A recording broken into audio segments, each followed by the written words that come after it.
اسلامی تاریخ کی مضبوط ترین سلطنتوں میں سے ایک سلطنت ایوبی سلطنت تھی۔ یہ کردوں کی وہ حکومت تھی جس نے 90 سال کے طویل عرصے کے بعد بیت المقدس کو عیسائیوں سے آزاد کروایا تھا۔ 12ویں صدی عیسوی میں ایوبی سلطنت دیکھتے ہی دیکھتے مصر اور مشرق وسطیٰ میں پھیل گئی۔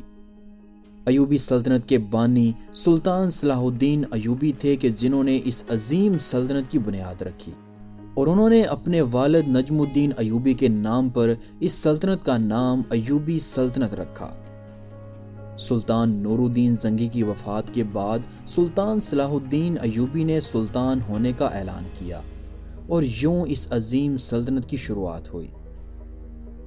سلطان بننے کے بعد سلطان صلاح الدین ایوبی نے یورپ کے عیسائی بادشاہوں کو بھی عرب کی سرزمین سے نکال دیا۔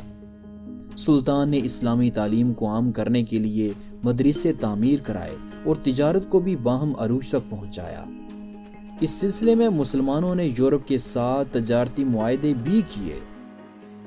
سلطان ایوبی کے دور میں مسلمانوں نے سائنس اور طب کے شعبے میں کافی ترقی حاصل کی۔ غرض یہ کہ سلطان صلاح الدین ایوبی نے سلطنت کو مضبوط کرنے میں کوئی کمی نہیں چھوڑی تھی، لیکن سلطان ایوبی کی وفات کے بعد ان کی یہ سلطنت زیادہ دیر قائم نہ رہ سکی، کیونکہ ان کی وفات کے بعد کوئی لائق ایوبی سلطان تخت نشین نہ ہو سکا۔ ایوبیوں کی ایک جانب منگول حملہ آور تھے، جبکہ مغرب میں صلیبیوں کے حملے کا بھی خطرہ رہتا تھا۔ اسی دوران صلیبی کمانڈر لوئس ثانی 1800 جنگی کشتیوں کو لے کر جزیرہ سائپرس پہنچا، اور اس نے ایوبی سلطنت کو ختم کرنے کے لیے منگولوں سے مدد کی درخواست کی، لیکن منگولوں نے اس پیشکش کو کچھ زیادہ اہمیت نہ دی۔ منگولوں سے مدد نہ ملنے پر صلیبی کمانڈر اپنی فوج کے ساتھ ایوبی سلطنت پر حملہ آور ہوا۔ ان صلیبی حملہ آوروں کو روکنے کے لیے سلطان الصالح اپنی فوج کے ساتھ دمشق پہنچے، لیکن اس دوران سلطان الصالح بیمار پڑ گئے، جس پر ان کی بیوی نے فوج کی کمان کو سنبھالتے ہوئے صلیبیوں سے جنگ جاری رکھی اور بالآخر عیسائیوں کو شکست ہوئی۔ لیکن اس جنگ کے دوران سلطان الصالح وفات پا چکے تھے، جس کے بعد ان کا بیٹا المعظم توران شاہ ایوبی سلطنت کا نیا سلطان بنا۔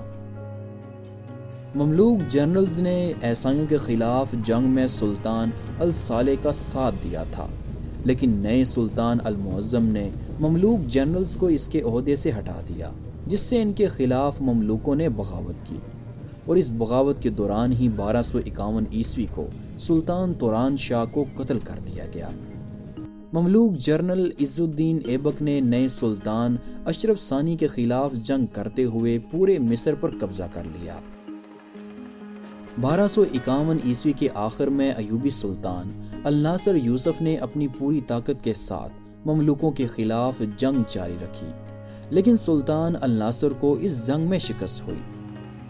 مارچ 1252 عیسوی کے آخر میں صلیبیوں نے مملوکوں کو ایوبی سلطنت کے خلاف جنگ میں مدد دینے کا وعدہ کیا، لیکن ایوبی سلطان نے مملوکوں سے ایک معاہدہ کرتے ہوئے مصر اور فلسطین پر مملوکوں کی حکومت کو تسلیم کر لیا، اور یہاں سے ایوبی سلطنت کا زوال شروع ہوتا ہے۔ ایوبیوں اور مملوکوں کے درمیان یہ معاہدہ زیادہ دیر نہ چل سکا، کیونکہ ایوبی سلطان یوسف نے ایک خط بغداد کے عباسی خلیفہ کے پاس بھیجا تاکہ عباسی خلیفہ اسے سلطان تسلیم کرتے ہوئے مسلم دنیا میں اس کے سلطان ہونے کا اعلان کریں، لیکن سلطان یوسف سے پہلے ہی مملوک سلطان اپنا قاصد عباسی دربار میں بھیج چکے تھے۔ لیکن اس سے پہلے کہ دربار خلافت سے کوئی جواب آتا، مملوک سلطان اس دوران وفات پا گئے، جس کے بعد ان کا 15 سالہ بیٹا منصور تخت نشین ہوا۔ ادھر دمشق میں ایوبی سلطان کے حامی مملوک انہیں مملوک سلطنت پر حملے کے لیے دباؤ ڈال رہے تھے، لیکن سلطان یوسف نے مملوکوں پر حملے سے انکار کر دیا۔ مملوکوں اور ایوبیوں کے درمیان طاقت کی یہ جنگ جاری ہی تھی کہ منگول کمانڈر ہلاکو خان نے 1258 عیسوی میں بغداد پر حملہ کر دیا، اور عباسی خلیفہ المستعصم باللہ کو ہلاکو خان نے قتل کر دیا۔ ایوبی سلطنت منگولوں کے خلاف لڑنے کی طاقت نہیں رکھتی تھی، اسی لیے ایوبی سلطان نے ہلاکو خان سے امن مذاکرات کی کوشش کی، جسے ہلاکو خان نے مسترد کر دیا، اور 1260 عیسوی میں ہلاکو خان ایوبی سلطنت کے مشرقی حصے کو فتح کرتا ہوا دمشق جا پہنچا۔ منگول اب ایوبی سلطان کے پیچھے تھے۔ سلطان یوسف بچے کچے دستوں کے ساتھ پسپائی اختیار کرتے ہوئے مملوک سلطنت کی سرحد تک آ پہنچے، اور یہاں منگولوں اور سلطان یوسف کے درمیان ایک آخری جنگ ہوئی، جس میں ایوبی سلطان کو منگولوں نے شہید کر دیا۔